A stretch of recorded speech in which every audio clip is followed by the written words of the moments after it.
maayirka degmada Laascaanood ayaa maanta waxa uu deeq qalabka dhismayaasha wadooyinka kala wareegay maamulka dawladda hoose ee degmada Berbera waxaana munaasabada qalabkaasi lagu kala wareegayay goobjoog ah barsaabka gobolka Saaxil maayirka degmada Berbera xogayaha fulinta dawladda hoose ee degmada Berbera iyo maayirka degmada Laascaanood ugu horeyntii waxa halkaasi ka hadlay maayirka degmada Berbera Cabdishakuur Ciidin iyo xogayaha fulinta dawladda hoose Cabdikariin Aadan Cadde waxayna sheegeen inay ka go'an tahay inay taageeraan gobolada bariga ee dhigooda ah runtii maanta waxa farxad noo ah inagoo jooga magaalada Berbera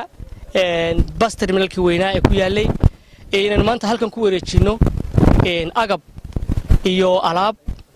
dawladda hoose ee magaalada Berbera ay ugu deeqday guud ahaanba gobolka Sool gaar ahaan degmada Laascaanood oo maayirkeedii nala joogo alaabtaas iyo qalabkaas oo ah ruglada weyn ee arkaysaan ee dhabarkeeda taala oo ah hanti dawladda hoose ee magaalada Berbera lahayd si official aan ku wareejino maanta dawladda hoose ee magaalada Laascaanood oo maayirka nala joogo iyo konton foosto oo daamura oo iyagana maxay tahay aan maanta ku wareejinayno isla goobtan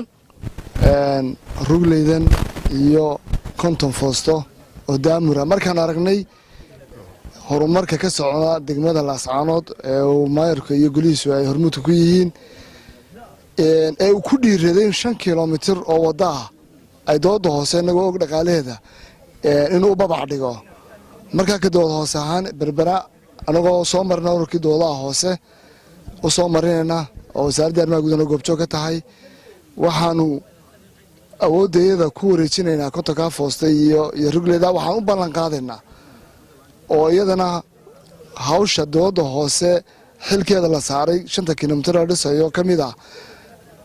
booyada daamarka markastoo ay kilomitir diyaarsadaan ama 2 kilomitir diyaarsadaan 2 kilomitir diyaariyaanba maayirka degmada Laascaanood ayaa isaguna waxa uu si rasmi ah ula wareegay deeqdaasi lagu wareejiyay waxaanu u mahadnaqay golaha deegaanka ee degmada Berbera lagu wareejiyay ruglada halkaas ku aragtaan iyo konton fooso daamura waa idinka gudoonay waana idinka mahadnaqaynaa aad iyo aad baad mahadsantihiin hawshan aan ugu wareejisay maantana iyo kontonka foostaba hawlgalka ugu horeeyaan bilaabayno wado magaalada Laascaanood iyo garoonka diyaaradda isku xigta oo 5 kilomitir baan ka qayb qaadanaa hadii la haydno aad iyo aad baad mahadsantihiin ugu dambeyntii waxa halkaasi ka hadlay barsaabka gobolka Saaxil injineer Axmed Cismaan Timacade waxaan u bogaadiyay dawladda hoose ee degmada Berbera uga bixilayd iyo goobtii lagu wareejinayay maxaan ku dhaca cagaftii iyo daamirkii loogu deeqayay degmada Laascaanood ay dawladda hoose maxaan Berbera ugu deeqaysay bayna hadda taaganahay runtii waxa aad soo aragteen waa dadaal kaad sheegteen way waxay degmada dawladda hoose ee maxaan ku golaha deegaanka Berbera waliba inta sii dheer yihiin haddii community-ga xitaa ay la shirayaan ay baahidoodu ka imanayso marka hore baahidooda community-ga baray ka soo diyaarinayaan shirkooda community-ga ay la shirayaan bay nagu marti qaadaan si aan markaati uga noqonno baahida ay bulshadu sheeganayso ee ay ka rabto golahooda deegaanka hadhow inay ugu fuliyaan iyagoon waxba qarinaynin bay dhaleen kaalena laga maqla wax ay dadku tabanayaan ee ay rabaan hadhow in lala qabto tii bay ku biiskarayaan waana tu ay dheer yihiin sida aan filayo maxaan ku dhahday degmooyinka kale ama gobolada kale oo runtii aanu aad ugu ammaanino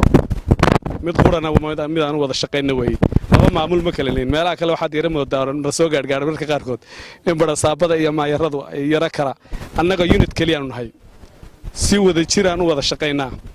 wada jirka wada shaqeyntaas waxay dawo ka noqonaysaa horumarkii gobolka horumarkii bulshada dhinaca caafimaad dhinaca waxbarasho dhinac walba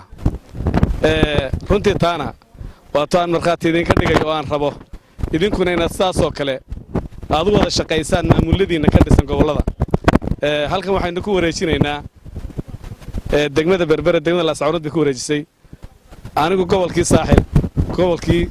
Sool baan ku wareejinayaa Cabdirasaaq Qaasim Jaamac telefishinka Sam News TV magaalada Berbera.